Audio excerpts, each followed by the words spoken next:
Hello and welcome to the Come and Go podcast.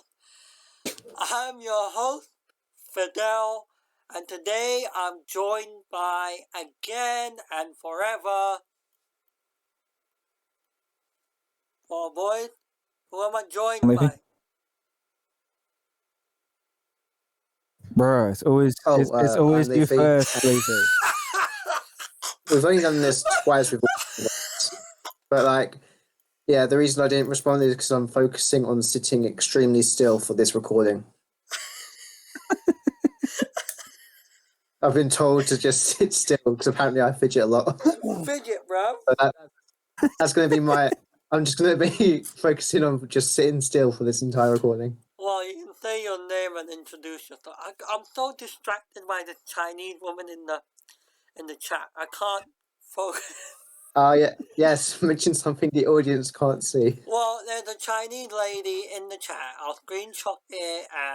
Leafy, our friend Leafy sent it. Make it the thumbnail of this video. He had this thing about Asian women. There's nothing wrong with it. He just had to think about it, right? You know, and Fidel, do you know what the fuck is going on in America at the moment? That's the worst way you could possibly word it. What's going on in America? Just political shit. Oh, okay. Anyway, introduce yourself! I already did! Right, next person. Hello, everyone. It's the usual. It's Will again. Hi, welcome back. Cool. Right. Sorry, everyone, for the tangent. Right, let's just go on to the topic at hand. We are professionals, clearly. Yes. Anime relationship and why we love them so much and how we're invested in them than actual movies and TV shows. Now, boys, I have a confession. I get extremely invested in them sometimes to the point where I get fucking emotional, right? Now, there was this anime I watched. Can't remember the name for now, but Leafy, you watched it recently with a bunch of girls. What was it? It was about... Wait, he watched it with girls in the room, or he watched an anime about the girls? I don't know. Either way, to him, it's real. I'm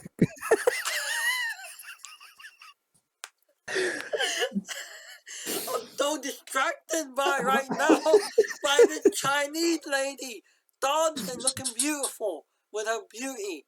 All right, listen, right? It's in the anime, and in that anime, there's a guy with glasses. He likes this girl. Your Lie in April.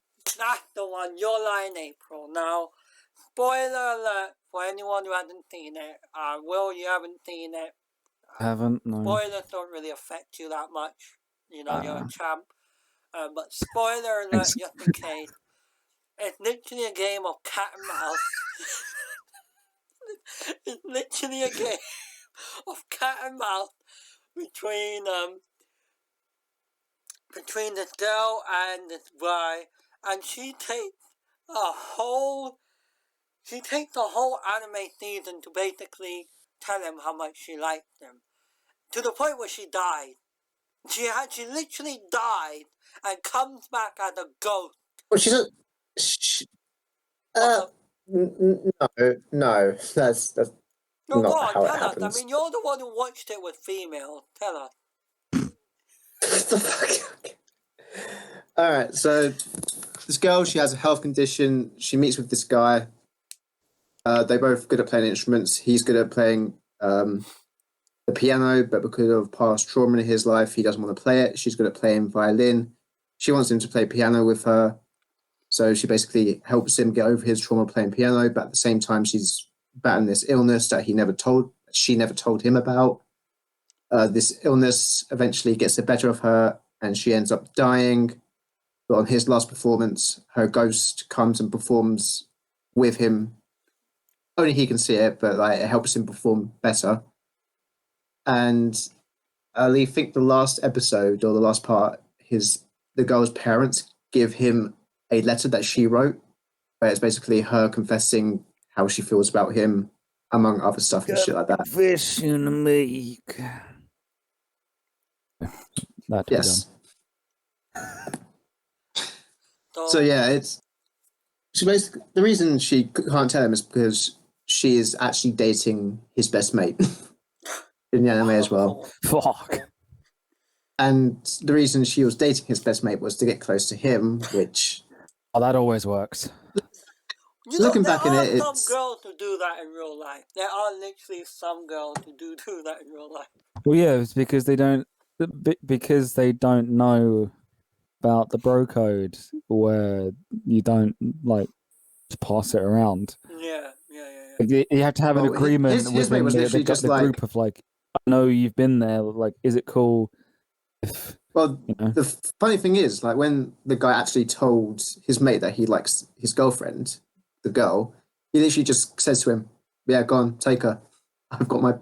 Because his best friend's basically like Chad. He's got many girls, so he's like, "Yeah, just take her, innit?" Right. What a guy. What a But yeah, healthy relationship that is. Good. It's a good anime. Obviously, we're fucking butchering the story, explaining it in layman's terms, but I mean, I feel like I don't even need to watch it now. They've done such a good job at explaining it. Well done, man. Hayden or Leafy, whatever your name is. if you say my real name is still fucking weird. Beefy. Yuffie. But anyway, no, the thing that kind of gets to me is that they write it properly in anime. I don't know what it is. It's just, I tend to find I end up getting more emotionally invested because it's not. Look, it can be cringy. It can be, but a lot of the time, at least in my viewing experience, it isn't. Whereas when I watch real TV shows or movies that have relationship and basically relationship couples and whatnot, I just cringe. I'm just like, oh god, get off my screen now, please.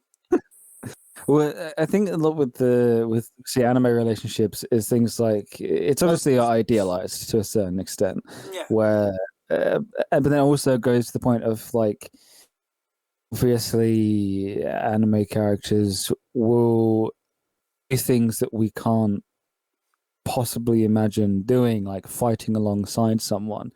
It's like the whole idea of like ships in general, where you see these ridiculous ships out there that are based on absolutely nothing. And the reason why a ship would work is because of the history behind it, where, say, two characters fight side by side and they overcome obstacles and blah, blah, blah. And they form a bond through that we just sitting behind our computers cannot possibly imagine. Like we have our friendships, and like the three of us, we have our boys, we're very close, we consider each other very close. Yeah. But like we couldn't imagine what it's like being a soldier, for example. The bonds that soldiers make out on the front line, we can't begin to imagine. And I think that's similar to things like anime, where you see these two people would literally go to hell and back and make it through to the other end, and that's where the emotion comes from, because it's like they've literally gone through everything together. I think like one of the main ones that come to mind was one that I watched recently that I believe we've all seen, Akame ga Kill. Yeah, I have. Like the some of the bonds in that it was just, personally, I think it was just fantastically written. I think it's absolutely a phenomenal anime. I think even if the main character in that end up in a harem, I wouldn't be that mad. No, it's interesting. It's always interesting that he didn't.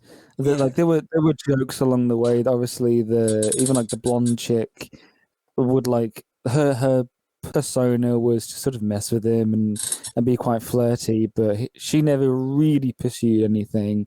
Even the title character never really pursued anything. And if anything, the only one that did was the pink-haired chick. Yeah. And their relationship between the two of them was so interesting that usually, like the whole, I'm not fully weeb, so I don't know the whole terms, but I think it's tsundere. The character where she's like just a bitch, but really she actually likes the main. She likes the guy and blah blah. I believe it's that. And usually it just go past me. I'm like, fucking whatever. You're just an asshole for being the sake of an asshole. But her character was so well written that even I don't want to spoil too much, despite how much we just completely butchered July and April. Because I'm personally a fan of it. I want people to go. I want all of you to go out there and watch it yourselves. But some of the events that happened in that were so glazed over was like, fuck, that sucks. Like I was really rooting for like every that is a very rare anime where every character just works. Like it wasn't that big of a cast. Luckily, the sort of main group there was only like 6 of them or so, and eventually that was slowly cut down throughout the anime. But everyone was just solid, and the ships in that were almost worked in their own way because it wasn't focused on. Literally, the main character, the namesake of the anime, wasn't even the main character really. Like it was the dude in it. It was already kind of a shift of power of like we're going to name a character we're going to name the anime after a character, but that character isn't even going to be the main focus of the anime. And not only are they not going to be the main focus, but they're barely even going to be a love idea for the main character.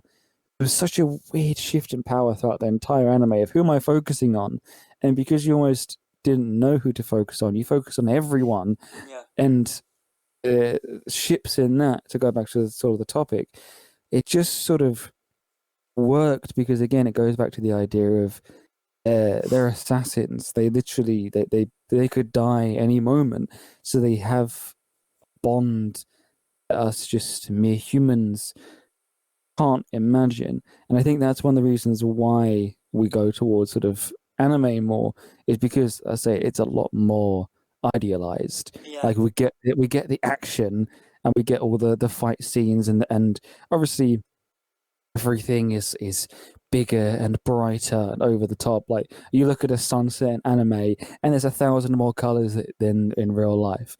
Everything is to 1,000,000%, and I think that lends itself to being able to heighten our emotions more because we've just got more to take in. It's more of an assault on our senses rather than those two are cute together. It's like those two are made for each other. Let's go.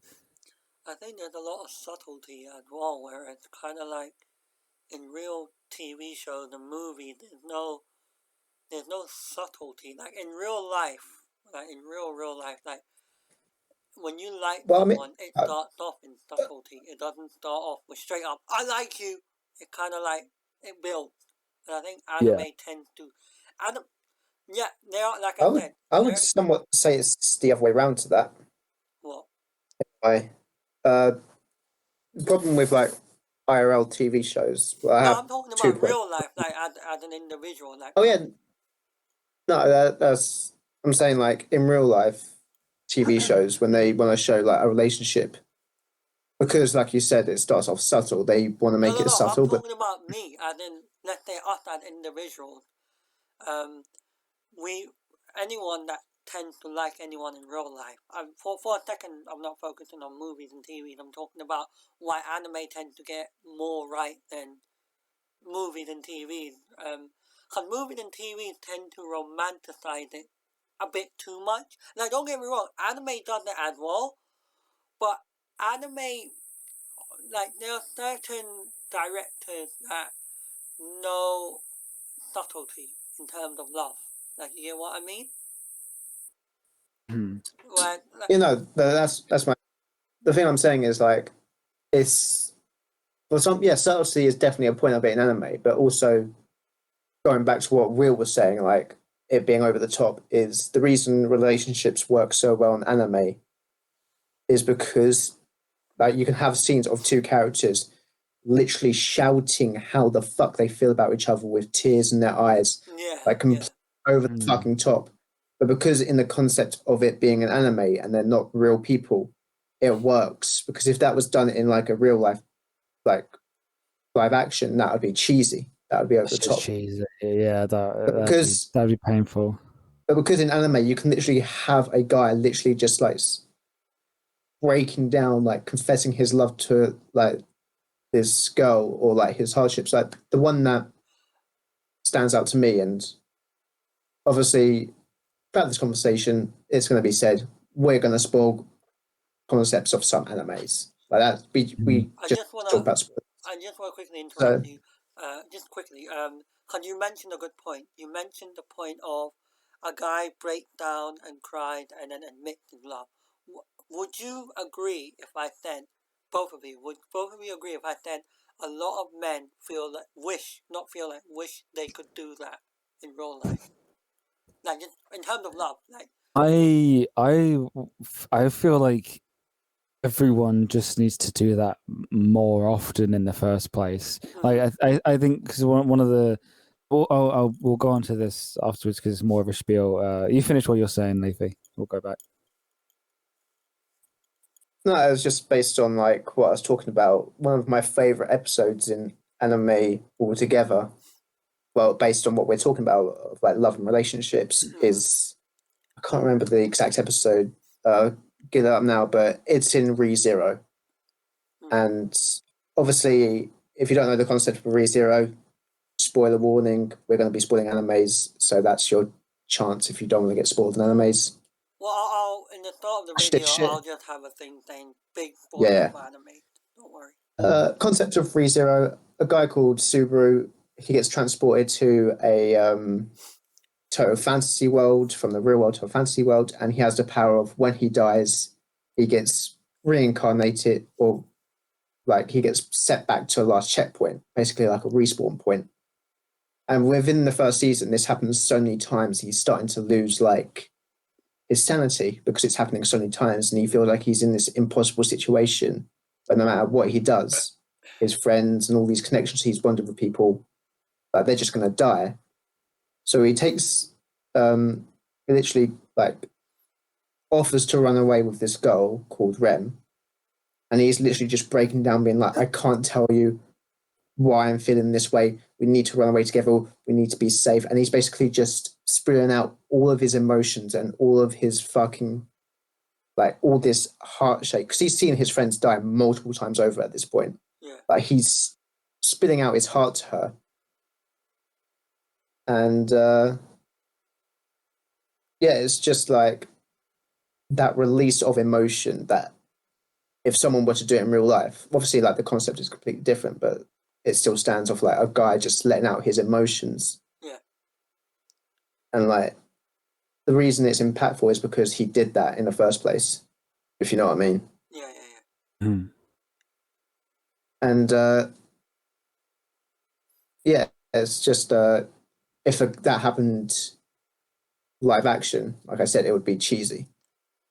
So I feel like the concept of anime in itself, lends itself perfectly to these characters wearing their heart on their sleeve and being larger than life and having larger than life like reactions, because it isn't real life. And that some way makes it easier for emotions to carry over easier, and it's easier to show emotions as well. I think it's the context. I think once you put it into something where everything is over the top, just makes sense that people are now screaming to each other. In real life, everything is more down to earth. It's more obviously realistic. That people aren't screaming at each other 24/7. Nothing is. We're not living in this brightly colored neon world where everyone is over the top all the time. So that's where it becomes out of place a little bit. But then as my answer to the question of, I'm back to what I think everyone needs to just fucking say it more.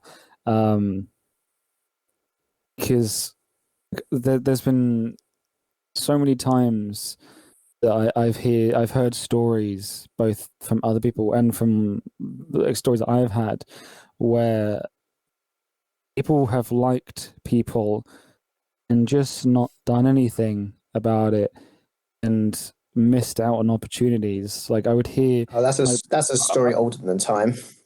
yeah, or it's like I'll give my example first before I talk about others. That like there was it was in my secondary school. This was when humble brag, this small period when I was single. No, I was sitting. I would always sit next to the same girl in my classes. I won't say their name. I won't call them out. But if it's the kind of story of if they hear this, they'll know. And apparently, for a while, her and her boyfriend was just shitty. Like they had a terrible relationship, and told me I was the guy that she always went to. I was the shoulder to cry on. I had no intention at the time. Like I was just being a good friend. Of course, puberty kicks in, and my goal changed. But it was only until like they were dating for a while. Like it must have been a year that they were like on and off. Where I was just putting up with this of like, yeah, just tell me what's going on, and I'll be the shoulders cry on. And I think at the time, obviously, she didn't act upon it, and I didn't act upon it because at the beginning of it, I was in a relationship and I was happy in it. So I found out later on that that's why she didn't tell me initially, because obviously that would have caused problems. But then there was a time where we broke up and I wasn't dating anyone for quite a while, the end of secondary school. And it was like a year after secondary school that we had sort of fallen out of contact a little bit. We would talk maybe once a week. And I remember the last time we were on the phone together, somehow it came into conversation that she told me she liked me, and immediately I was like, "You fucking bitch!" like you tell me now when I'm already with someone else, not with who I am currently, with but like I was already hanging out with other people. I had already liked other people. It was only until like a year after we were starting to talk less and less that she tells me this. I'm like, bruh, why would you tell me this now? Why didn't you tell me before? It's like, oh, I just wasn't sure. Blah. It's like, fucking. And I remember I was like, I was calm and collected on the phone, but I was like punching my pillow because I was laying on my bed, and actually, I responded straight. I was like, you idiot! I liked you too. And we had this sort of it sort of shifted into a bit of an argument of like, oh, why didn't you tell me? Oh, I don't know, why didn't you tell me? And it was like it was a really funny argument because neither of us were actually angry, but we were angry at each other for like, why didn't you say something? And it's those kind of moments, like it's those moments, funny enough, in anime, going back to the topic, that pisses me off the most. Yeah. Because it's like you'll see two characters that they so obviously like each other, and I'm sitting there, and they'll have their moments, and they'll catch each other looking at each other, and they'll have these sort of signs throughout that they clearly like each other. I'm like, just tell them, just say it. I think that's one of the reasons why these moments where they do say it resonates with me to so much further, because I'm like, yes, finally, these moments where people just be like, you know what, I like you, I'm just going to tell you. Yeah. Those are the moments in just day-to-day lives that just needs to happen more often, because it's like really cheesy to say, but there would be so much more love in the world if people just told each other that they liked each other. That's the thing, but also remember it's also people fear and rejection. Yeah, and that's the difference. That's the context that you have to do it by. You have to Like saying that you like someone is not the same as will you go out with me? It's the context of saying I am not pursuing anything. I understand that you may not reciprocate the feelings, but I feel like I want you to know, and I want feel like it will do me better if you know. So I'm just going to tell you, I like you. Do with what you want with that information. Now Yeah. you know. My conscience is clear. It's the difference with it's if you're pursuing anything. If you're like, I like you, therefore you must like me. No, it's just I'm just going to be honest with you. I like you. Okay, let's continue our friendship. Nothing more, nothing less. If you want to do something more with that information, let me know. But now you know the truth. I know the truth. My conscience is clear. Yeah. Those kind of moments need to be happening in both real life and anime more. Where it's these, oh no, I don't really like you. Oh no, don't be silly. Like, of course you fucking like him. Everyone knows you like him. Everyone knows you like her. Just can say it. Yeah. There's also a thing going back on to what Will said. It's like when like it's obvious two like protagonists like each other in an anime, like when they do eventually get together, it's more of a just like a fist bump moment. Like fuck yeah, Yeah, they like finally I got. really, yeah, go on. And yeah, that was my main point. But it's also like it's almost relationships as well in anime is also sort of romanticized as well, because a majority of them, or the majority of ones I've watched, Yeah. like they mainly get together near the end of the anime, if you know what I mean. Yeah, yeah, it's a So finale thing. you don't see the entire relationship after that point. You don't see the fucking arguments or the breakups. It will always You be like see the final period. scene. Like the Yeah. final scene of like the final episode will be them like just holding hands on the horizon or something, and you're left with knowing that they've gotten together. It's like I want to see that.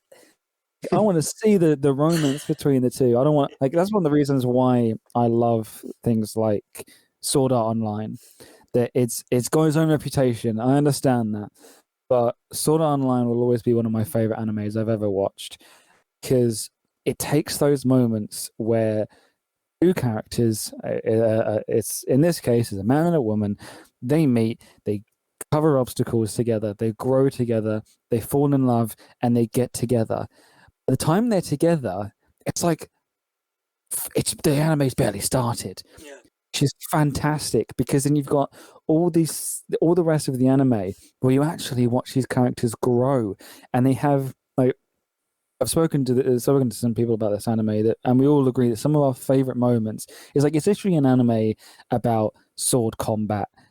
It's got these massive action scenes and blah blah. But some of our favorite scenes in the anime have nothing to do with combat whatsoever because the two main characters end up getting a cottage together in game because obviously in the anime they're trapped in a game. And they spend their in-game money to buy a house together, and their models live together. Yeah. And they end up getting because the main character is a bit of a tech whiz. He creates this AI, this living AI that ends up being their daughter. They call it the daughter, and those scenes are fantastic because it's like you see this fighting, you see the blood, and you see the danger, and you see the climax of them getting together. And rather than being title card the end, it's these two are together now. Now we're going to show actual happiness of it. Some of our favorite scenes is just like they'll buy a house together. One of them is sitting there fishing while the other one's playing with their daughter, like doing funny in-game stuff because obviously they can just spawn things in. And it'll just be like they'll spawn a toy in and they'll play together, blah, blah, blah. And it's like completely forget about all the shit that you've seen, all the tears that you've cried before these moments, because these moments, this moment of happiness is so precious. And it's those kind of moments that you just don't see enough, or if you do see them, they're far too late. Like as Leafy says, they're like an end game thing. It's like, no, we want to see these grow. Like them getting together isn't just the final reward of there you go, we've put them together now, be on your way. It's we've put them together now, now what? What's next? There's always a case of we want to see what's next. Yeah, that's why I like. Well, not like, but that's one of the reasons why I watch Naruto, like the sequel to Naruto, because you actually see like the main characters of Naruto actually like older and they have their family. Like the main one is Naruto and Hinata and Sasuke and Sakura. Like they're married now and they have children. So you actually see their fucking relationship. Sick. The actual anime. You're like, oh shit, they've That's actually so got a family together. Yeah, because it And they're actually also acknowledges the fact that they understand that their fans are growing as well. Yeah. That you're watching as a kid, and not just these people aren't going to stay children forever. A good story will always have to develop, and these people start out watching things like Naruto to start with. They're kids watching kids kick ass, but then they grow up into teens and they're adults, and it's the kind of it's that kind of anime where when you're a parent, you can watch that with your kid because and appreciate it as an adult because you're watching these people grow up with you. They're actually grown up. They're not just drawings on a screen. They are people who have grown up with you. I think I only remember one. Personally, I only remember one show from my childhood, not anime, but Western cartoon show. I grew up watching Rugrats. I was born in. I'm a 90s kid. But grew up watching Rugrats, and I remember Nickelodeon actually invested some time. I mean, obviously we don't see them as adults, but you actually do see them from being obviously the famous Rugrats, the little babies, and then they made a show in the early 2000s, early or mid 2000s, like it was in between 2000 and 2005, that they released a show called All Grown Up. And when I remember seeing the name and I'm thinking, All Grown Up, how, what, wait, what? Who's grown up? Who? And you get one of those things where, who the hell has grown up? So when I checked it, it was the fucking characters from Rugrats, and I'm just like, oh my god. They're in primary school like me, like they're going into high school like me, and it's just like, whoa, like I'm fucking getting old. Like it's kind of like that thing of, like Leafy was saying, is that thing of seeing Naruto go to, the next generation, Boruto and all of that. It's like that with Rugrats and All Grown Up, and you're just kind of like, I'm growing up now, like, shit, and I'm watching Makes you them feel grow. old. Yeah, it does. Makes you feel old. But going back to the topic at hand, I think that, I mean, I do agree. Anime is, a lot of it is romanticized to an extent, but I also do, like I said previously, I do believe that anime is better at doing subtleties as well. Like some of you, like both of you, saying that subtle look and that subtle kind of style, like, oh my god, she's near me. How do I act like? We've all been in that situation when a girl you like or someone you like is near. You're like, like SpongeBob. You start sweating. Yeah. Yeah. Like, you literally just like tense up to like flex your muscles like 24/7. Yeah, just like, you're just waiting. You're waiting for the moment where, like, if an elbow brushes they just brush up against you. It's just tense. You have to be tense. Hormones are the worst. Like if you're not if you are squishy, the one time that she makes physical contact with you, that's it. Yeah. You've lost your chance. Like you've got to be like, you're waiting all the times of she's getting close. Okay, cool. Relax. I think it also lends itself to obviously things like even the cinematography of things like anime. So, like, if anything, the lack of it, because obviously there's no real camera, but it's things like, because everything's drawn, you obviously do things in anime that's obviously a lot harder in real life, or like a sort of reality TV, where you can do things like slow motion easier. You can get sort of like people's thoughts out loud easier. You can even get camera angles where it'd be impossible or very difficult to do in real life. where so it just lends itself easier to be like, oh, we want this moment to be slowed down, or we want the character's thoughts to be out loud here. It's like we can just draw this scene to last 10 minutes, but to do it in real life is like we have to have the right equipment, we have to write different scripts to suit in the slow motion, we have to edit the flow of it to make sure it flows nicely. So it's just the fact that because everything is drawn or CG or whatever, it just lends itself to being so much more flexible, so that if you want these moments of like where the typical sort of anime character is standing there going, oh my gosh, he's getting closer, like thoughts, what do I do, like I'm starting to sweat, blah blah. So much easier to do that in anime than it is in real life, because it just lends itself to be so much more flexible. Yeah, no, it's true. I agree. Anime tends. Also, it's easier to do. It's easier to do like the inner monologue of someone's mind in anime as well, because it's sort of like an anime trope now. Like the inner monologue is actually longer than the actual fucking conversation they have. Especially when they're fucking Yeah. fighting as well. Like, Oh yeah, a like good someone will 10 jump minutes. and be in the air for like 30 seconds while the character's like, I'm gonna do this to counter, and then I'll do this. It's like, bruh, he already like- would have hit you by now.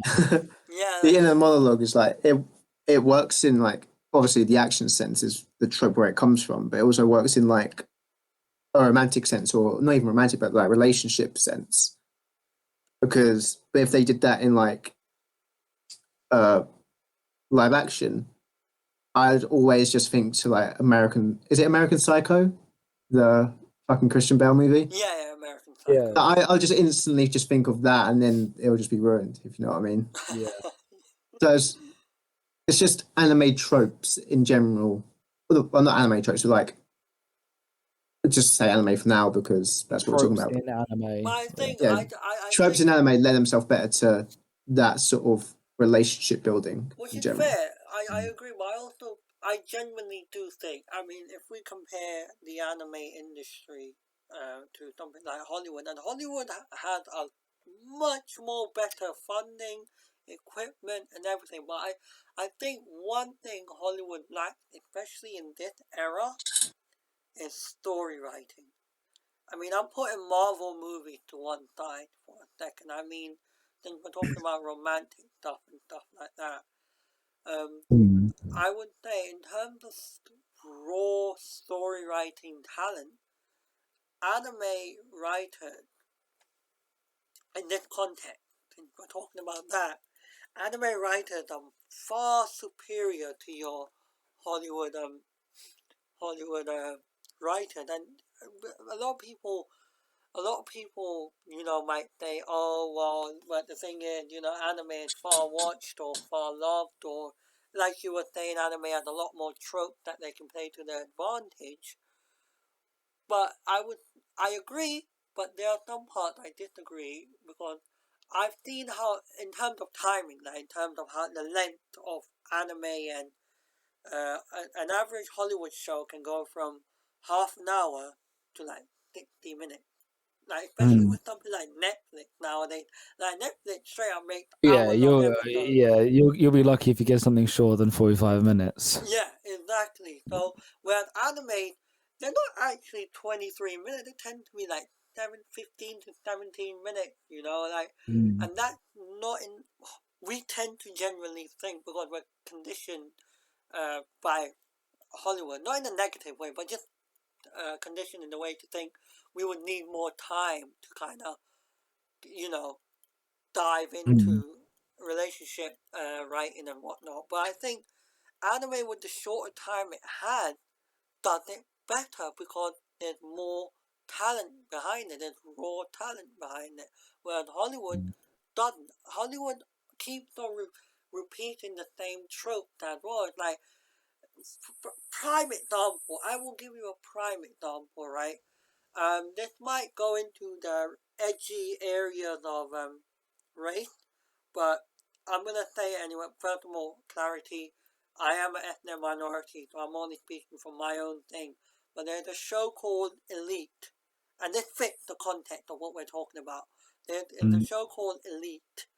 In it, there's a hijabi girl, a Muslim girl, hijabi. And basically, the show is Elite, and it's about rich kids, basically. the hijabi girl's rich as well. She falls in love with a white dude, right? Now, this can go two ways, right? But the minute, you say Netflix, you know where it's gonna go. Like, it could have gone a beautiful way with this hijabi girl and this white guy. It's like obviously it's like a crossing of cultures, ain't it? So maybe this white guy, in turn accept her culture and kind of want to learn more, maybe even accept the religion to kind of keep it more balanced. But it being Hollywood, where does it go? It goes from this hijabi girl falling in love with this Hollywood guy. I'm sorry, this white guy, and then all of a sudden she takes off her hijab and she fucks him. Of course. And so it's like this is what I mean. It's like, for someone who's a Muslim, to me, it's just like, first of all, you're creating a stereotype. You're playing into a stereotype, a racist stereotype, an Islamophobic one. But we're going into deeper territory. To keep it on topic, it's like what you said. Of course, like, rather than go the sensible route and build upon that, because it's two Well, different cultures. she was unable to have a relationship while keeping it on. Yeah, she was unable, so she just took it off and fucked them. Like, literally fucked them. And the way they filmed it is in I slow guarantee motion. he probably found her more attractive. They were like quick to take that off. Was that all in one episode? Yeah, I mean, the whole hijab taking everything like that was in one episode. It was like a Wait, 5-minute scene, fam. how long ago did you know her before, like, she took it off? I mean, Episodes did she have it on for? You knew her as a character, but she was shown as a hijab, like this Muslim girl practicing and whatnot. And then all of a sudden, this white guy comes and suddenly she's infatuated. Like, there's no build up. Quick to take that off.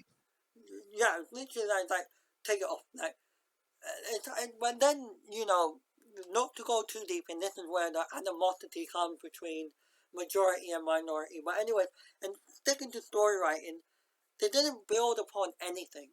It's just literally, here's a girl from the other, and here's the white guy. Let's not build any bridge or anything. Just, they fuck, cool, boom, move on to the next love story. Where anime, prime example, Your Lie in April, or Akame ga Kill, and things like this, they take their time. It's like I said, Hollywood shows. Or the best one for romance. The best one from romance, The Silent Voice. A Silent Voice.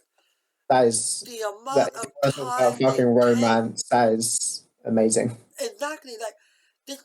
I mean, that's the one where he bullied her, doesn't he? Yeah. Yeah. It's set up like she's deaf. He bullies her as when they're kids, but then when they grow up, he obviously feels guilty about it. He meets her again, and at first, like, he's apologizing for all the stuff that he's done, but then they just, like you said, they build on that relationship slowly but surely throughout the movie. Yeah, and it's like with him liking her. It pulls you in. You're like, at first you're like, this motherfucker, fuck this motherfucker, and then as they build it in, like I said in the start of the podcast, I get extremely invested, like, in shit like that. Like, I get like where you can hear me hooting and hollering, like, yeah, when they kiss, yeah, ooh, kiss, woo. I imagine Fidel's parents just like hearing it from outside his room. Just like every now and then they just hear like from his room, like, yeah, kiss. It's like prime example is like in Akame ga Kill when he finally kisses the pink hair girl, and I'm just like, fuck yes.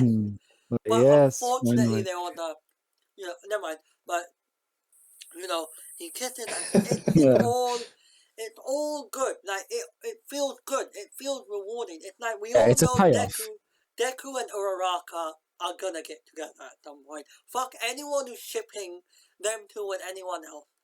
Them two, Deku and Uraraka, are a thing.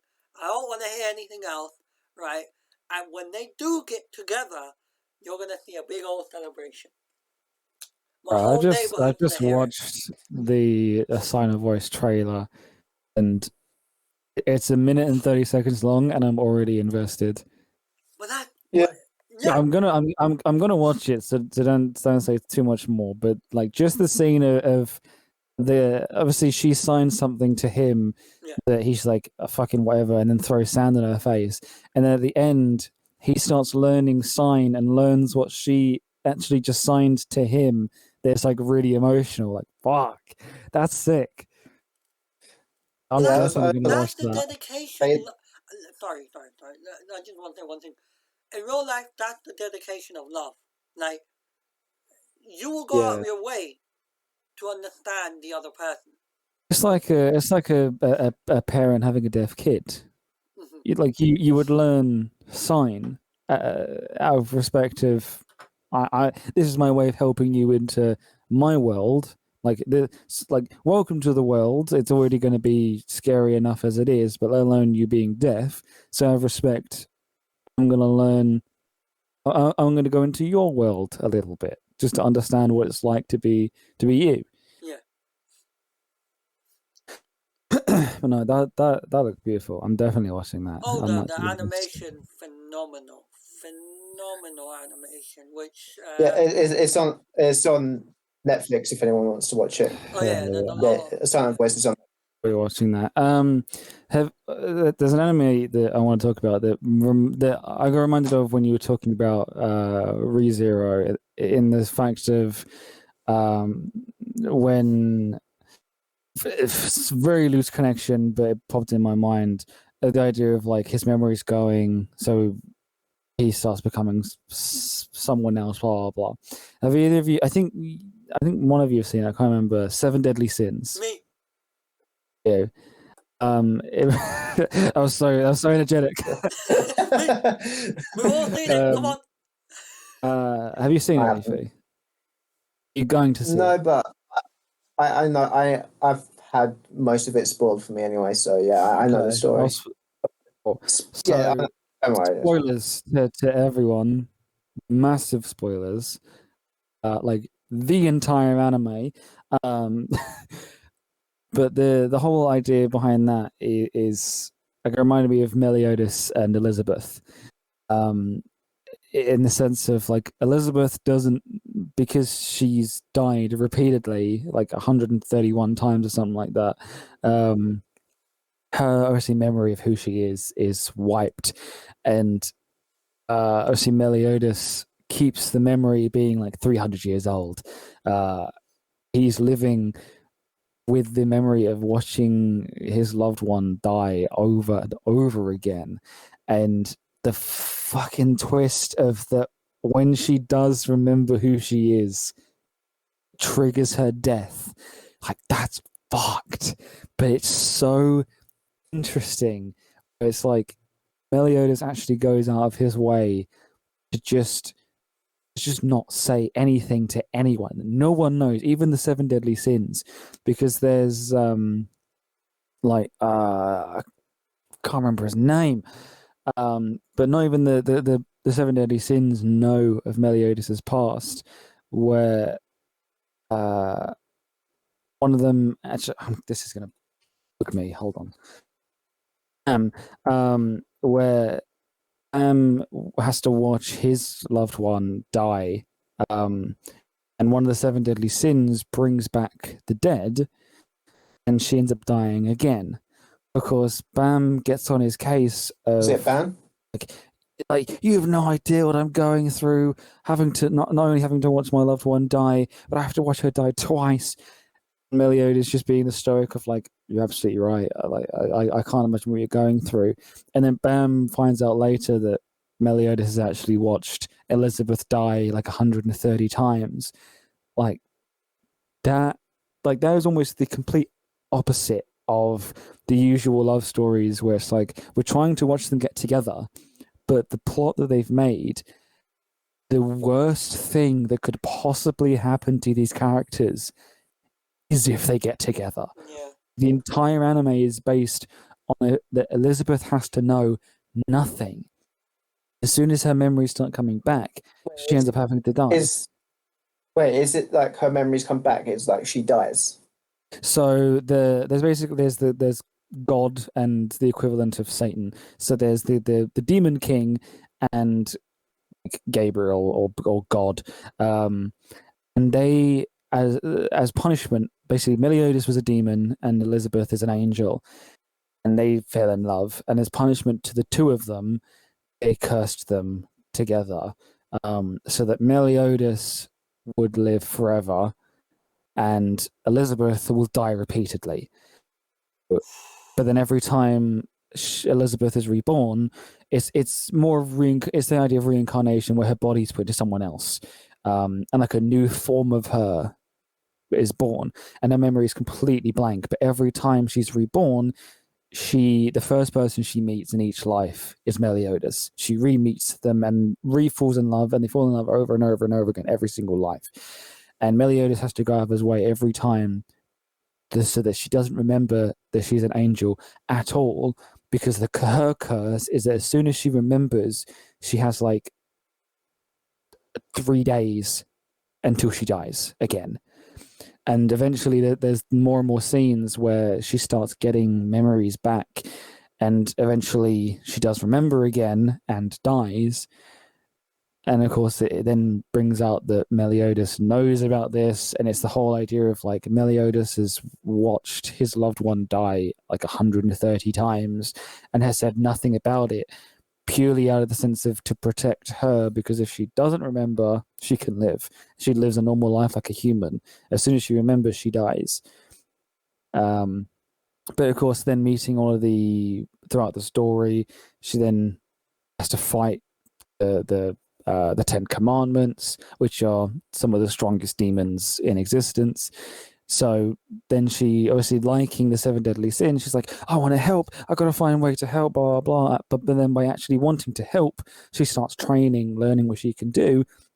So it's this constant battle of like, we need you to just, it's like, It's a we need double-edged you to sword. just be useless Like, and don't remember.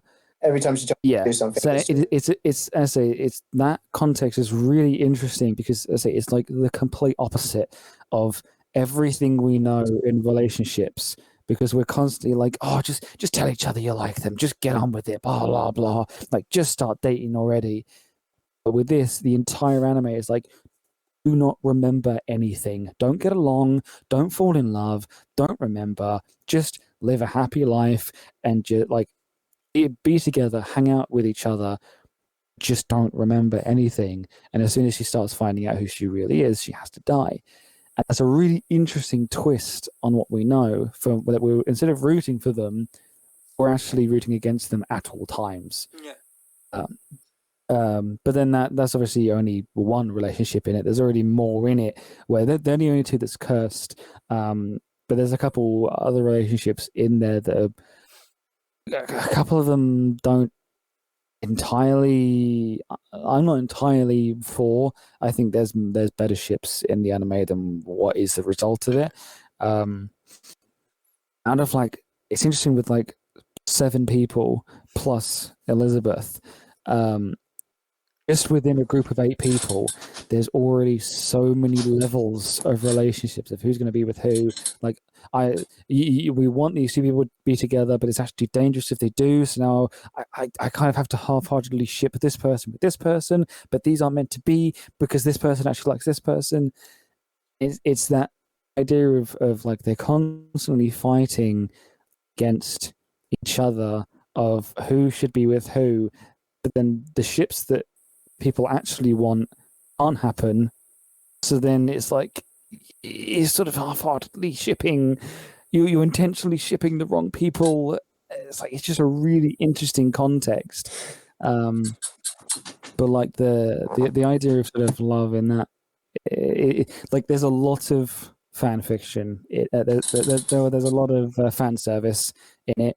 Don't get me wrong, a lot in it. oh yeah, it's notorious for fans. Yeah, but it's it's already done in a very clever way. Like people who are just like against fan fiction, fan service, I just haven't seen good fan service. Well, people who tend to be against are people who've watched one episode of an anime. Yeah, And yeah. that's it. But like, don't get me wrong. If they want to know there's a fan lot of service, fan they service in it. The Fucking Dead. That's fan service. There's like, don't get me wrong. There's a lot of fan service in it that, like, some people will say that it takes it away, but it's all done in a goofy way. But for an anime that does things like fan service in such a goofy way, the love and relationships in it are so heavy.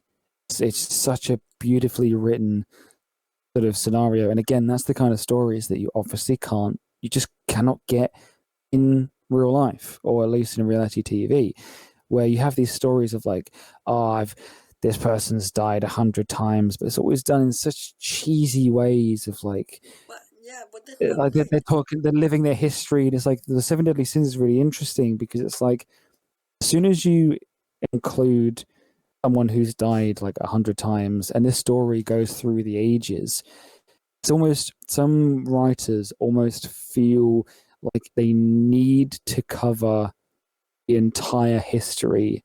Like, okay, now we've introduced that this person has lived for 100 years. We now need to talk about the entire 100 years that this person's lived. No, we don't always need that. It's actually more interesting when this character comes along and goes, yeah, I'm 300 years old, but we're not going to say anything about it. Because we're like, we want to know this person. What is this person's history?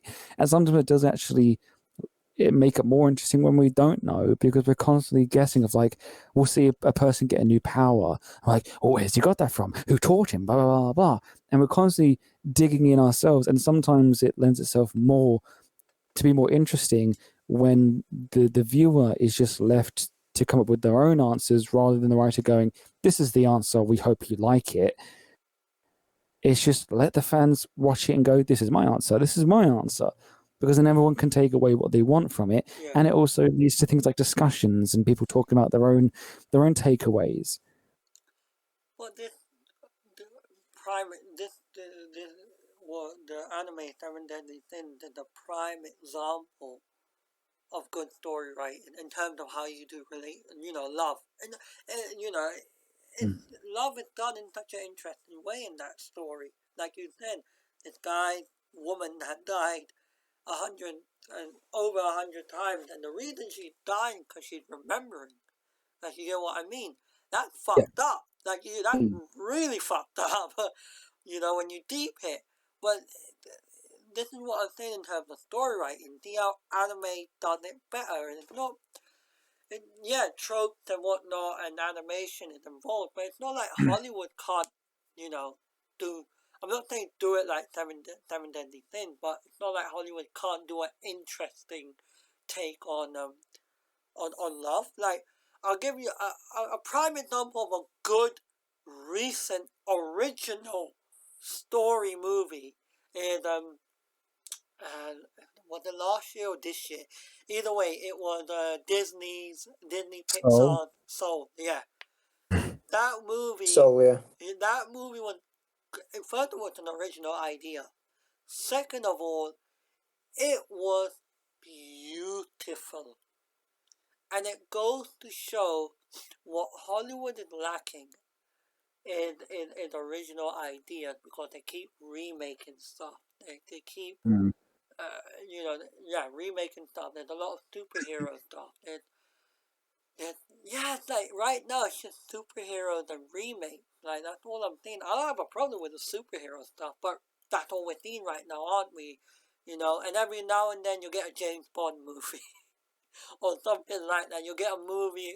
You basically get a sequel. Well, I think to play devil's advocate, a Hollywood, let's say, a movie that I thoroughly enjoyed, and the love story in it was phenomenal, was A Quiet Place. That obviously it helped that it's written by a married couple, a very, very famous married couple. So they're already, as they're writing it, that being John Krasinski and Emily Blunt, as they're writing it, or as John's writing it, there's obviously already going to be the love in that. So as they're filming together, that's already going to leak into the set as it is. like the actual context of the characters in that, there's not one mention of like that they love each other. There's one mention of it where John's character actively mimes out in sign that he loves his children. Spoiler alert: 3, 2, 1. Before he sacrifices himself for the kids. Yeah. But just the entire concept of that movie, of this goes back to the example I gave earlier of a parent learning sign for their kid, that they've just had a daughter in the past who is deaf. The actress actually being deaf, which was already fascinating to learn about. But like Wonderful. the entire family knows sign, but just all the context, all the scenes of every time they get into danger, especially when the characters have a new baby in the movie, which Yeah. the people already have their comments in it of like, are you an idiot? Why are you having a baby when you're trying to stay silent? But like, you're going to want to reproduce. You're still going to make a family. You want to survive and thrive. But that's its own argument. But like the extra measures that they go through of setting up the right camp, all the subtleties throughout their home is just obviously to survive, but it's not just to survive, it's to protect each other as a family. Yeah. It's such a beautiful thing of like, there's so many subtle moments, like especially at the beginning of the movie when the kid finds a toy with the batteries and gets himself killed. Like that already just pisses me off because he's just an idiot. But that's because I'm already invested in it immediately. But like the impact on the family that it so clearly has when that kid first dies, it's like this is a real family, and obviously it helps with it is written by a real couple in the two main roles, so their chemistry on set is already just as good as it can possibly be. But it's not over the top. It's not a love story by any means. It's a horror movie. It's done in such a subtle way where every moment is just the idea of love is just embedded throughout the entire movie, that you don't need to talk about it because everything they do is in the interest of love and protection. Yeah.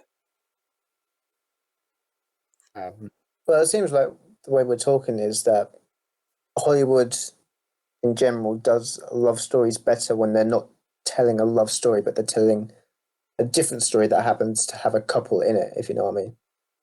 Yeah, it's the sort of idea of just not trying too hard. Yeah, I that's think the thing. Yeah. I think like one of the most it's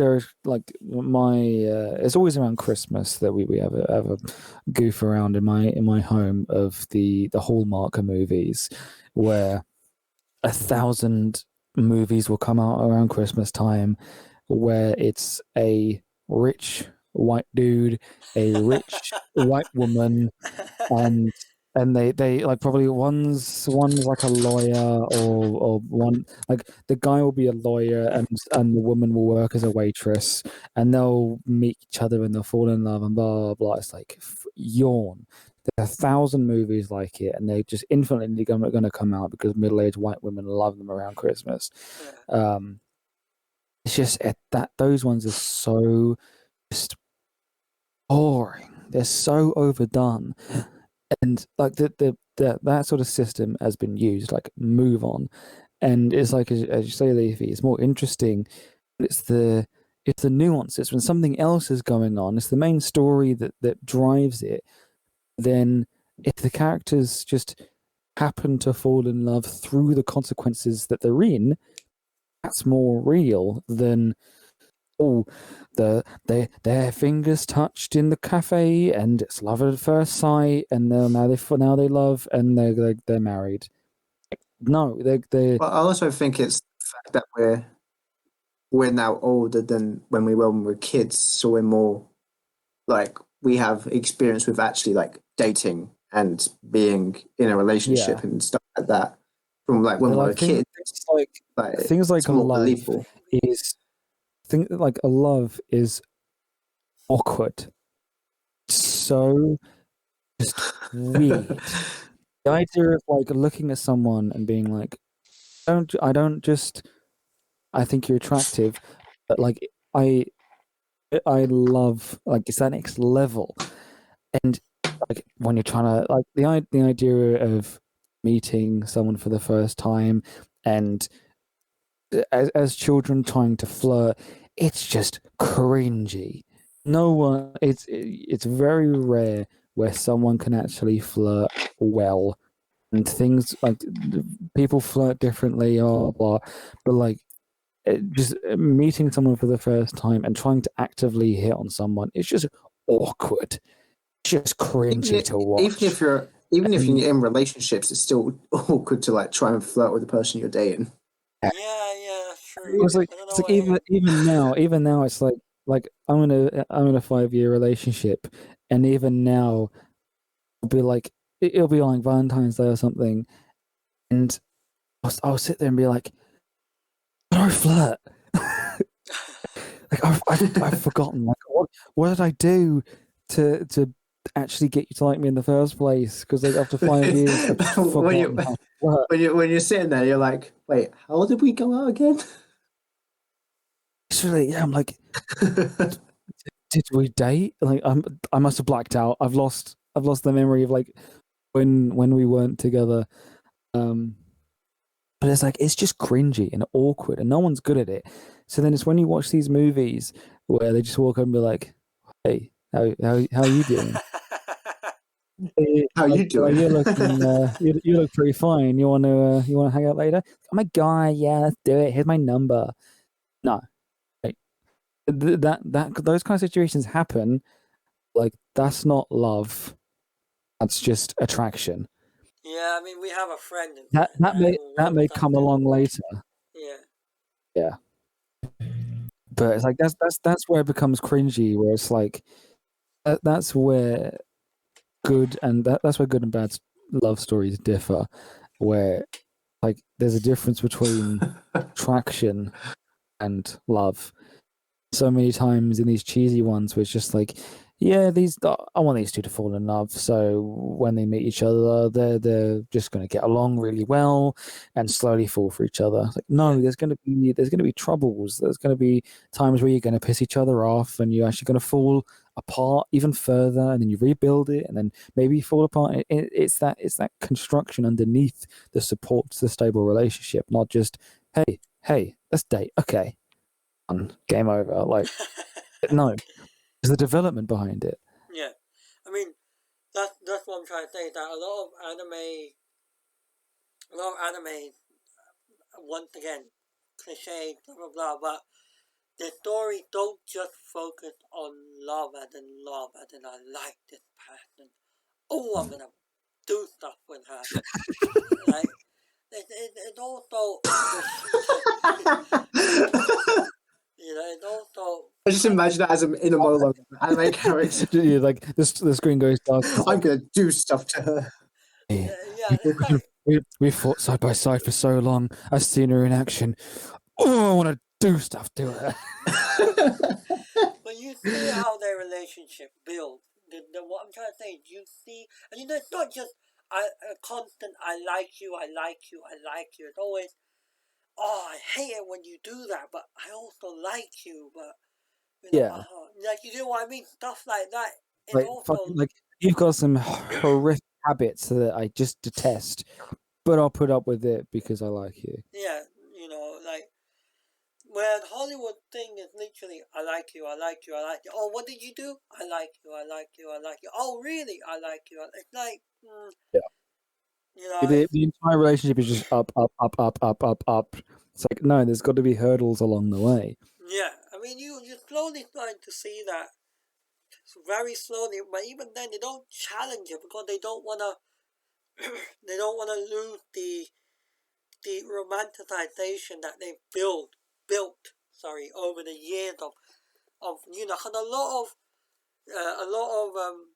of like you one of you said is that a lot of us have grown up with these stories, especially Disney princess stories or Disney love stories, where it's like all you gotta do, guys, is tell a girl you like her, and she'll like you. It's like they don't show you the rejection. Walk up to her, just sweep her off her feet, and she'll fall in love with you. Yeah, No, exactly. So, she's got her own dreams and aspirations in life. She doesn't give a shit about you.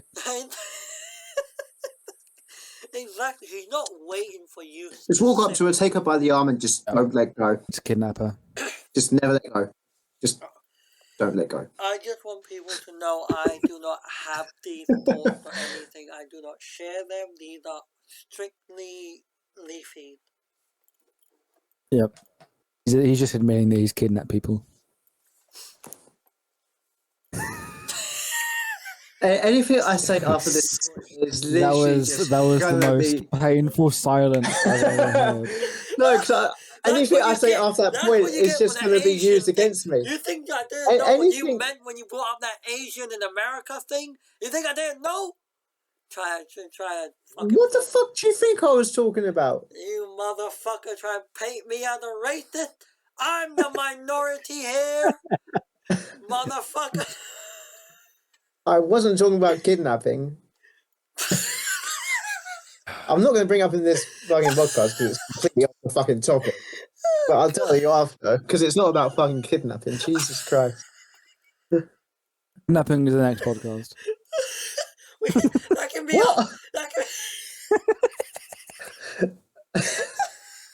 That can be our next time. episode. Tune in next time when we share our kidnapping stories. Is Leafy good at kidnapping? Today we're discussing how many has he kidnapped. Yeah. Title of the video: Leafy kidnapped someone. #gone wrong. Why is it always me? Listen, I'm only getting you back for that Asian American thing that you were doing earlier. You're trying to throw me into a corner, right? And you're trying to turn me around. Like, no, I thought you would know about it through the podcast, and I didn't consent to it. How the fuck did we get from anime to this? What the fuck is happening? Well, technically, it's love. Sex is love, so it's somewhat on topic. Is it though? Now that's interesting. Is sex power or is it love? Can it be both? It can be to a certain extent. That's the next podcast as well. Kidnapping and sex. No, is kidnapping love or power? We'll call it the Stockholm syndrome. But no. Yeah, I mean that's literally what that is. Yeah. Well, seriously, is sex? What do you think? Is sex love or power? Or can it be both? I think it can be both and either. Both. Yeah, it can be both, and it can be both, but it's not always both. Right. But there's difference between sex and making love. Okay. That's true. That's the best way to describe it. Sex is something you enjoy. Making love is something you enjoy, and also making the connection with someone that you love even deeper. Can you define that more? So do you mean you can... It sounds like you're saying you can have sex with your partner, but you can also... Like, what I'm getting from it... No, I'm saying, like, humans are one of the few species in the world that can enjoy sex. We enjoy sex. We can have, like... You can have sex with someone, no strings attached. It'll feel good. But making love and building the connection and making it deeper with someone that you're in a relationship, I find feels completely different to just casual sex. It doesn't always need to, like, you don't even need to be in a relationship. Like, you can make love to someone and not be in a relationship. It's just the context. If it's like a one-night stand isn't, like, that's sex. That's not making love. That's just a one-off thing of, like, you just need to get our rocks off. But, like, you can make love to someone that you're not in a relationship with. Well, yeah, that's what I'm saying. It's just deepens the connection between you two. I'm just saying in a Yeah. relationship. Yeah, I as the- agree. There is a difference between making love and sex. Right. But then you can also, I think you can also just have sex with someone that you do love. I think there's like, just because you love them doesn't mean you always. Just because just because you are in a relationship doesn't mean the sex always has to be deep and emotional. It can just be like, Make love. like yeah, we're it goes back to the together, point that- like You want pussy. yeah, it's like you're my boyfriend, you're my girlfriend. I mean, it's like you're my boyfriend, you're my girlfriend, and we obviously love each other. We've been together forever, but we're just in the mood where we Fuck. just want to have sex. Like, Yeah. yeah, it doesn't have to be like, don't get the candles, don't get the rose petals, and it's just you just want to do it, which is fine. Yeah, that's what I'm saying. I'm just saying like making love is different to just sex. You can Mm. have sex with someone that you love, and you can make love to someone that you're in a relationship with. If you know what I mean. If a virgin It's asks, very different. if a virgin asks you the difference, like let's say some virgin out there doesn't know, thinks they know the difference, but really and truly doesn't, and ask you during making love, what's the difference? Like it making love, you do it slower, and it's like music in Yeah, the background. that'd be a very weird time to ask in the middle of it. Well, No, not to a girl. Like yeah. if he asked you, like let's say a virgin came up to you and said, look, I'm in a relationship. I'm gonna have like we're getting kind of intimate. I'm unsure, like what the difference between sex and making love, like. I don't think there's any like concrete definition of the Yeah, two. it's not like it's not like a logistical thing, like the way that you move or the emotions that you do. Right. The feeling behind it. Yeah, it's not like sex is fast and making love is slow. It's like it's the context behind it of no matter what you're doing, no matter how you're feeling at the time, it's the connection that makes it deeper. And I think that's purely why even a virgin can make love to someone, because whether they'll be good or not, that's not the point. It's the connection that they're making with someone, and if they're doing it with someone who loves them and they genuinely do love each other, then even a virgin can make love. Yeah. I think that's the to sort of answer the question that a person would have asked me would be just it would be, how deep is your feelings for this person? Mm-hmm. Depending on their response, if they say like I genuinely do love them like entirely, then then we'd be making love with them. If it's just I think they're pretty attractive and I just need to do something, then all right, go have sex with them. Yeah. That's the difference. It's not anything physical. It's emotional and mental. Yeah, I guess so. Yeah, it's true. I mean, you can have rough sex, but it can be making love. Yeah, absolutely. Fair enough. Yeah.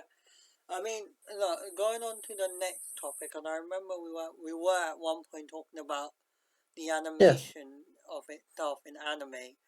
Do you guys feel like there will come a point where the animation's gonna become so good that we basically will get too used to it, if you get what I mean?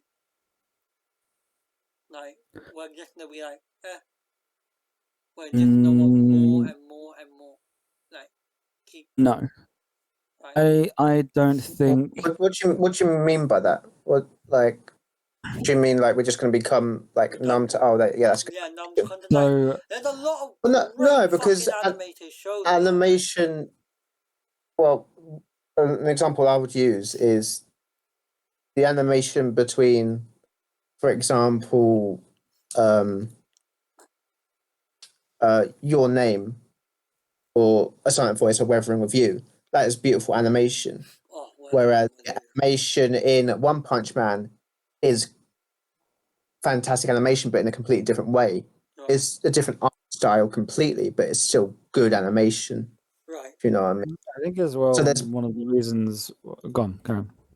No, I was just going to say there's many different ways you can describe good animation. It's whether it's like cartoony, it's slapstick, it's just beautiful scenery, Yeah. it's action packed. Like I Fan don't, service.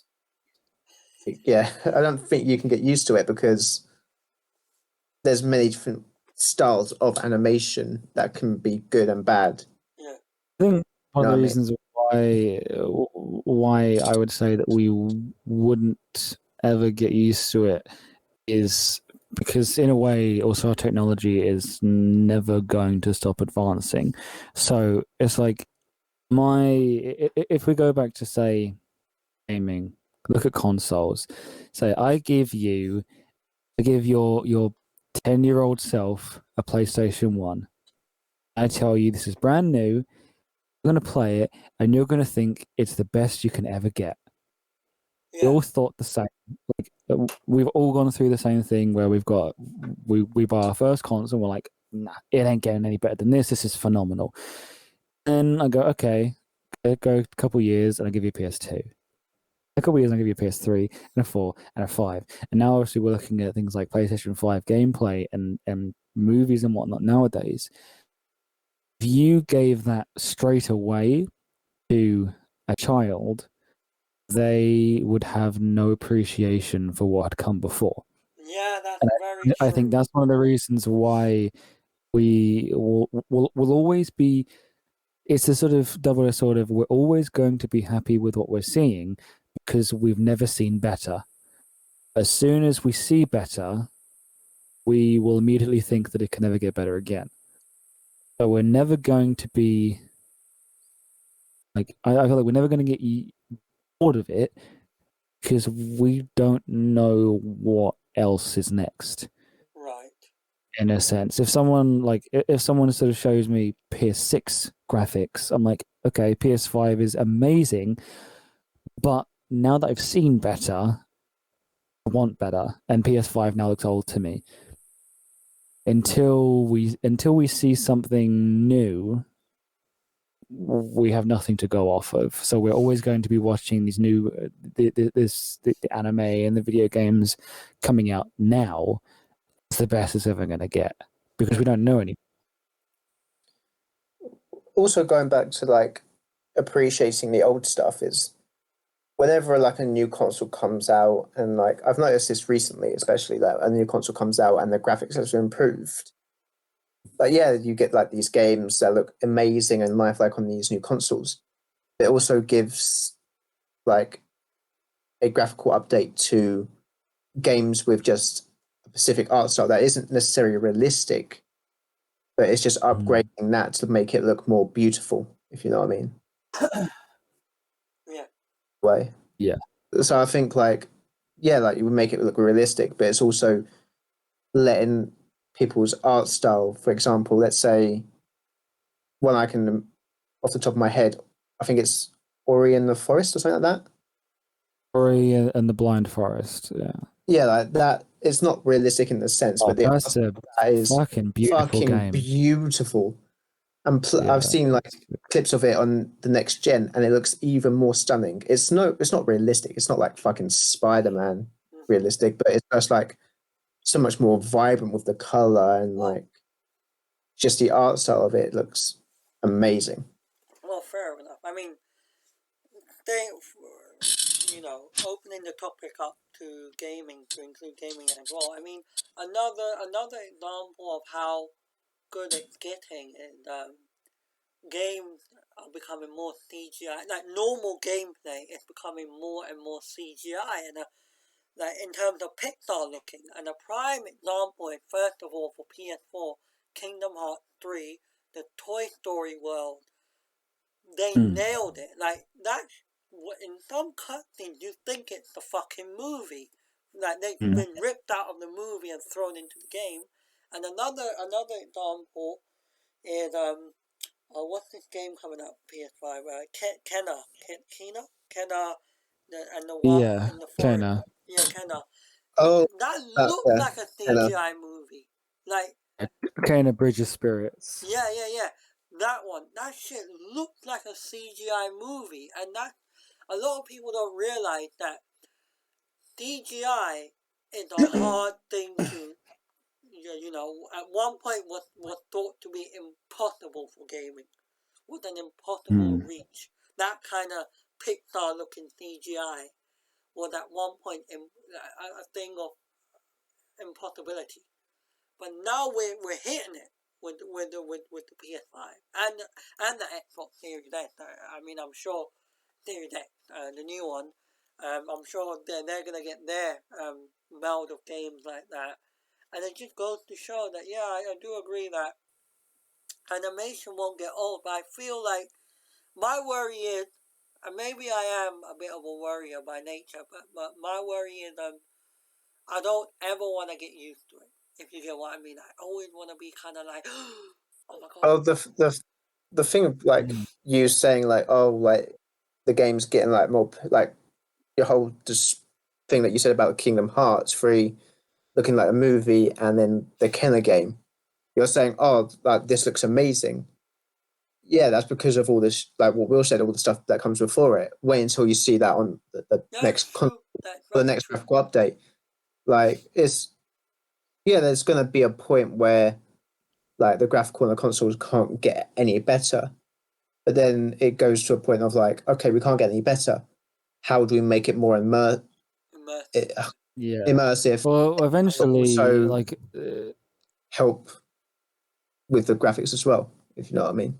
it's like you've still got the whole beast of things like VR. That like obviously VR is like it's obviously compared to what it used to be, where you look like you fucking Professor Xavier plugging into your internet with 1,000 cables. It's developed heaps and bounds. Like it is in a really good state at the moment. Yeah. But eventually, it's going to get to the point where things like consoles, just put them in the corner of your room, connect it to a TV, and play a game on that, is, as Leaf said, it is going to hit a point where it's like, when we get to the PS10, we're like, yeah, it looks like the PS9. It looks amazing, but it's always going to look amazing now. So they'll be looking at sort of ways of like, so we've mastered this. How can we take this into something else? And I think that's where something like VR is going to come in, where it's like, imagine playing like Dark Souls or Kingdom Hearts, something like that, in VR, as in a fully functioning world, not just like there's, because a lot of these games you'll get like the main game, and then it'll be like the main game will be 60 quid, and then for £30 you can get the VR version, and it's like, so it's clearly just not comparing to main thing. It's like some rip off just to get money for the VR fans. Yeah. But like eventually we'll have the tech where it's like it'll be completely cordless. It will work for days on end, constantly on. They'll find a way to make the tech completely like it will be weightless. There will be no motion sickness whatsoever, and you can like there's already the tech of things like where you've got obviously got full body motion cap. But then eventually, I guarantee we'll have things like. Have you seen Ready Player One? Hologram, you mean? Yeah. No, as in like the full body. Right. Yeah. Where you can move So about it. yeah, so it's like if you and me met in VR, I could shake your hand, and the glove you're wearing will tense on your palm, and like you'll feel my grip on your hand from across the country. Yeah. So it's like things like consoles are only going to get as good as they could possibly get. So it's down to game developers of like, we've mastered this. Now we don't want to do something brand new, because that sort of means that we're just dumping this behind and we're done with this. So it's like, we've mastered this. We now need to find how we can master our craft in a different way by still doing what we know how to do best. Yeah. Just thinking about it, man, it's gonna be crazy when we're at a stage where VR is a powerhouse, and then you also got Microsoft working on hologram and stuff like that. That shit's gonna be fucking insane, man. Just thinking about it, you know. Hopefully we do get to see it at some point, but it's like, yeah, I think. Well, it also goes back to my point I was making about like different art styles. It's like, yeah, like realistic graphics is good and it's always going to improve up until a certain point. But games, for example, like Minecraft, the graphics in Minecraft are never going to get old. It's never going to get old. It's always going to be like that same style, but it's always going to feel fresh and new because that's the sort of, I don't know how to explain it, but that's like the appreciation of that art. It's just what's become acceptable. That it's like it is, as long as you deliver what you promise, the people who like what you've promised are going to like what they're given. So it's like Mojang never came out of like, this is going to be next gen, it's going to be completely realistic, here's a piece of shit block playing game. From the get-go, it was, this is what it's going to look like, and people gone, cool, that's sick. Because you also got to remember back in the day when it actually came out, that again it goes back to the idea of we didn't really know much better. Yeah. So when it came out, we were like, cool, this looks like what we're used to, so we're just going to run with it.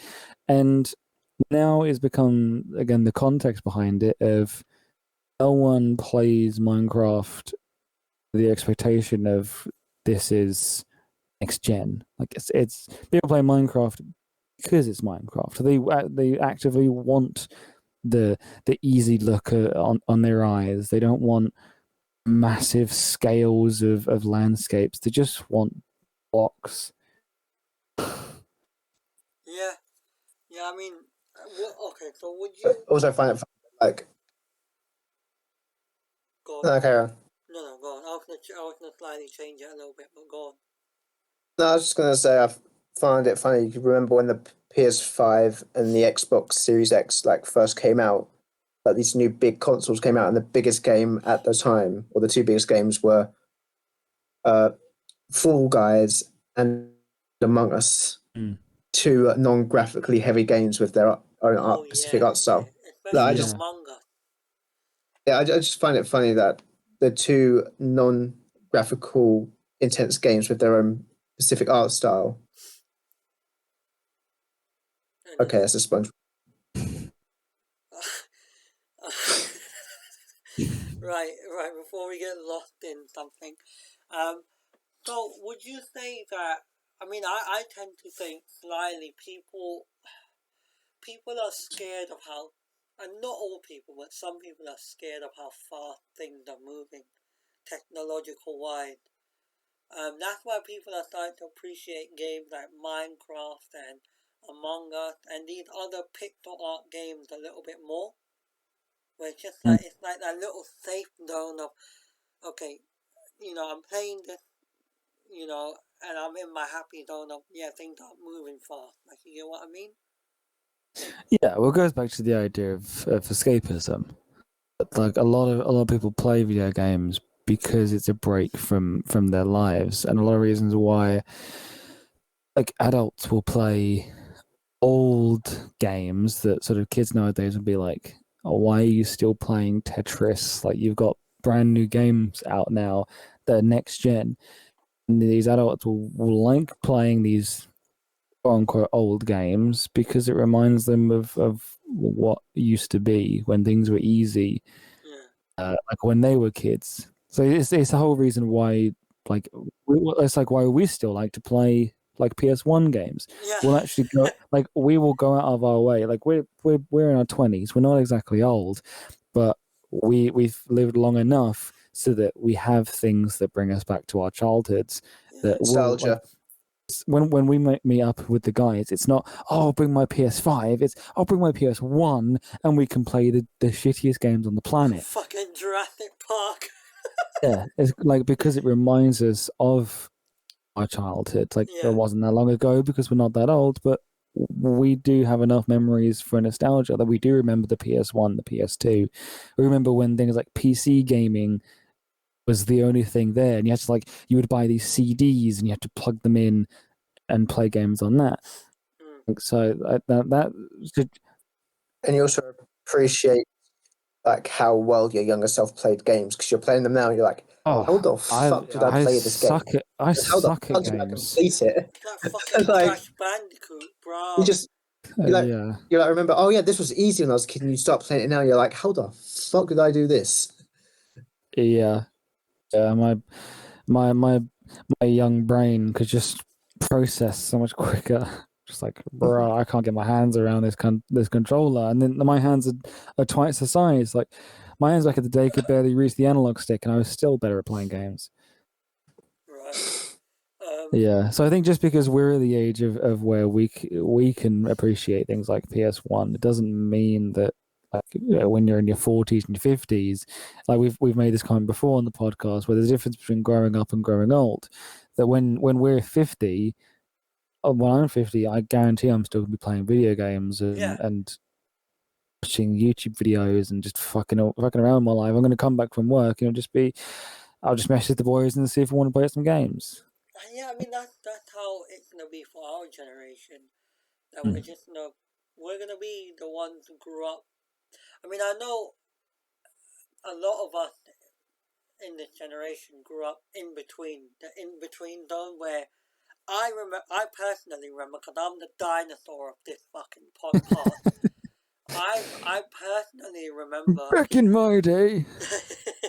No, I literally remember dial internet. I remember that in 98, 99. I remember that, and how if my mom got a phone call from family, we had to I think we had to shut the internet or stop what we were doing just so she can have that fucking phone call. And my mom, get off the phone! I'm trying to play games. Yeah, or the other way around, when we were trying to play online games or trying to download a song or some shit like that. And the song, listen, let me tell you, youngin, something. You download a song and it'll be done by tomorrow. Yeah. No, this was I had distinct memories of downloading Barney songs. And 1 megabyte would take 4 hours, fam. Listen, you kids don't know how good you've got it, alright? You kids don't fucking Back know. in my day. Left my alone. But yeah, a lot of us are the in between, where we saw that transition from that to then broadband, where we're like, oh shit, finally I can play my games and mom can have a conversation. To now it's fiber optic, where fuck man, I can just download 20 gigabytes within an hour. You get what I mean? If something's not instant, the world comes to an end.